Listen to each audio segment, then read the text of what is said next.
আমি আমার ফ্যামিলির বড় মেয়ে, আমি আমার লাইফটা এত ভালো ছিল। আসলে কি জানেন, আমি একটা আনলাকি একটা মেয়ে, নাহলে আমার লাইফে কেন এরকম হবে। ফেসবুক চালাচ্ছিলাম রাতে, হঠাৎ করে একটা ছেলে আমাকে মানে নক করলো, কেমন আছেন এই সেই কত কিছু। তার সাথে আমার কথা হইলো, মানে তার প্রোফাইল পিকচার ছিল। হ্যাঁ, প্রোফাইল পিকচারটা দেখে আপনার পছন্দ হয়েছিল? জি, পছন্দ মানে হয়েছিল, একটু ভালো লাগছিল, এই জন্য পরে রিপ্লাইটা দিলেন। জি রিপ্লাই দিছি। এমনিতে তো পছন্দ না হলে রিপ্লাই দেন না। তারপর হচ্ছে রিপ্লাই দিলাম। একদিন আমাকে বললো যে তোমার আমার পছন্দ হয়, তোমাকে আমার ভালো লাগে। হঠাৎ করে একদিন বললো আমি ঢাকায় আসবো, আপনাকে দেখতে আসবো। তো রাত্রে গাড়িতে উঠছে, 10টার দিকে আসছে, দেখলাম, দেখার পর আমার পছন্দ হয়েছে। মানে সামনাসামনি ভালো লাগলো? জি, পছন্দ হয়েছে, সেও আমাকে পছন্দ করছে। তো একটা টাইমে আমাদের মধ্যে একটা সম্পর্ক খুব ভালো চলে আসছে, বলতে পারেন যে তাকে আমি প্রচন্ড ভালোবাসি। আমি তাকে বললাম যে দেখো, মানে আমাদের সম্পর্কটা মানে আমরা গোপনে রাখি। আমি তো ফ্যামিলির বড় মেয়ে, আমার ভাই বোন আছে, আমার ফ্যামিলি আছে, তাদেরকে দেখতে হয়। এখন আমি সম্পর্কের মধ্যে বিয়েতে যাব না।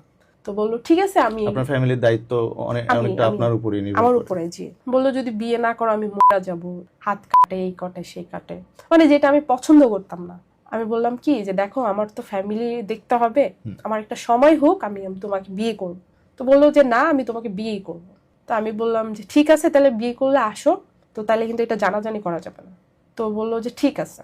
আসছে, ফ্যামিলিকে বললে আসছে যে আমি চাকরি করব ঢাকা। আমরা বিয়ে করলাম। বিয়ে করার পর আমরা তো ওইভাবে রুম নিয়ে থাকি নাই, যেটাকে বলে হোটেলে, যেটা ওটাতে ওইখানে ছিলাম। তো ঠিক 2 দিন পর থেকে ও আমাকে বলতেছে যে তুমি কারোর সাথে কথা বলতে পারবা না। তো আমি বললাম যে এগুলা কি বলে। তো আমি যেখানে চাকরি করি সেখানে হচ্ছে সবার সাথে আমার কথা বলতে হবে, নাহলে কি আমার চাকরি থাকবে। তুমি পজিটিভ, তোমার ফ্যামিলি ভালো না, তুমি ভালো না, সবকিছু ঠিক আছে, যখন আমার ফ্যামিলি নিয়ে গালি দেয় তখন আমার খুব কষ্ট লাগে। দেখেন ভাই, আমি তো কাজ করি, তো আমার তো আমার ফ্যামিলি চালাইতে হয়, তো তো আমি তো আমার প্যাটের যাই, আমার ফ্যামিলির জন্য তো আমার কাজ করতে হয়, এই জন্য ও আমাকে গালিগালাজ করে। তো আমার ফ্যামিলিকে আবার দেখতে হবে না। একদিন 2 দিন 3 দিন গালিগালাজ শুরু করলো।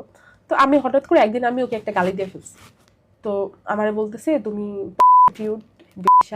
যে ধরনের বাজে বাজে গালি সব দিত।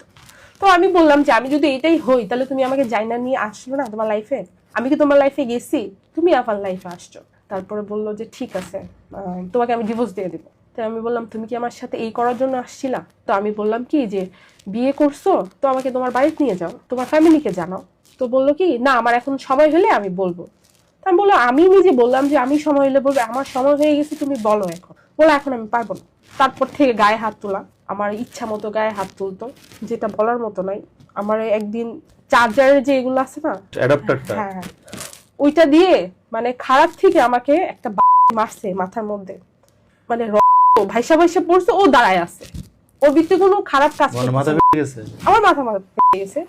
আমি মানে কান্না করতেছি, ও আমার বলে কি যে অভিনয় করার দরকার নাই, এসব তোমার গায়ে এখন থেকে যাবে, তোমার শরীর দিয়ে এখন থেকে এভাবে রক্ত পড়বে, তোমার আমার কি আর ভাল লাগে না, আমার ফ্যামিলি কখনো মানবে না, তোমার সাথে আমার যায় না। তো এখানে আর কি বলার আছে ভাইয়া বলেন? আমি তো শেষ। আমার নিজের শরীরটা আমি কখনো কারোর সাথে কিচ্ছু করিনি, ওর সাথে আমি ফার্স্ট করছি, আমি শেষ না? তা আমার নিজের শরীরটা আমি যখন ওকে দিছি, তা আমি তো সারা জীবনের জন্য থাকার জন্য ওকে দিছি, তাই না? ও যখন আমার যে ভিডিওগুলো করতো, এগুলো দেখার পর থেকে আমি মানে বলবেন না ভাই, আমি কি পরিমাণ যে মানে নিজেকে নিজে ঘৃণা করি বলার মতো নাই। ও মানে যখন এগুলো ইন্টিমেট হতো তখন সে ভিডিও করতো জি, সবকিছু, তো আপনি আমার নিষেধ করেন নাই? আসলে আমি তো বললাম না, আমি আমি একটা এমন একটা মেয়ে, আমি মানে কোনো কিছু প্যাচ গুছ নাই আমার ভিতরে, যে সে ভিডিও করতেছে সে তো ছাড়বে না কখনো, সম্পর্কটা আস্তে আস্তে নষ্ট হয়ে যায়। ও আমারে ভালোবেসে কোনোদিন বিয়ের পর থেকে কোনোদিন কোনো কিছু দেয় নাই আমাকে, একটা ফুলও দেয় না। আমি আশাও করি না যে এগুলো দিলে কি ভালোবাসা হয়ে যায়। ভালোবাসা তো আসে মন থেকে। আমি হাওয়া করে মানে কান্নাকাটি করি, যার জন্য আমি এত কিছু করলাম। ও আমার বলে কি যে তুমি বাঁচতে চাও? আমি কি বাঁচতে চাই মানে? তাহলে তুমি হাত কাটো, আমার জন্য হাত কাটো, দেখাও তুমি আমাকে কতটুকু ভালোবাসো, এই সে কত কিছু। তো আমি হাত কাটলাম ওর জন্য। আর ওটাও সে ভিডিও করতো? ভিডিও করতো। আমার সবকিছু ওর মোবাইলে আছে, যা আছে সবকিছু, আমার হাত কাটা, আমার ভিডিও, আমার যা আছে, আমার 2-3 বছর আগের ভিডিও সব ওর কাছে আছে। আমাকে মারার পর ও, আমি যখন কাঁদি তখন আমাকে বলে কয় তোমার চোখ দিয়ে পানি কই, মানে কাঁদলে আমার যদি চোখে পানি না দেখতো তাহলে আমি নাকি ওর জন্য কাঁদতাম না। তো এক কথা হচ্ছে আমাকে আর ভালোবাসে না, ও আমাকে আর চায় না। তো আমি আমি ওরে ছাড়া থাকতে পারি না। আমি ওরে অনেক ভালোবাসি এবং এখনো ভালোবাসি। এমনও গেছে ও আমার মধ্যে পাড়া দিয়া রাখছে, এই জায়গায় পাড়া দিয়া দাঁড়ায় থাকতো। বেল্ট খুললেও আমারে মারছে, মানে মারছে তো মারছে, আমার শরীরে পুরো দাগ, ওর ভিতরে একটু কষ্টও লাগে না। আমি বলছি তুমি আমাকে ডিভোর্স দিয়ে দাও, তোমার যদি এত কষ্ট লাগে বা আমার যদি ভালোই না লাগে তুমি আমাকে ডিভোর্স দিয়ে দাও। তো বললো কি যে ঠিক আছে আমার সময় এলে আমি ডিভোর্স দিয়ে দিব, তোরে ইউজ করছে আমি এতদিন। ও নাকি আমাকে ইউজ করছে। হাজবেন্ড বউ মানে হাজবেন্ড ওয়াইফ কি একটা স্ত্রীকে ইউজ করতে পারে? তো বিয়েটা কি ইউজ করার জিনিস?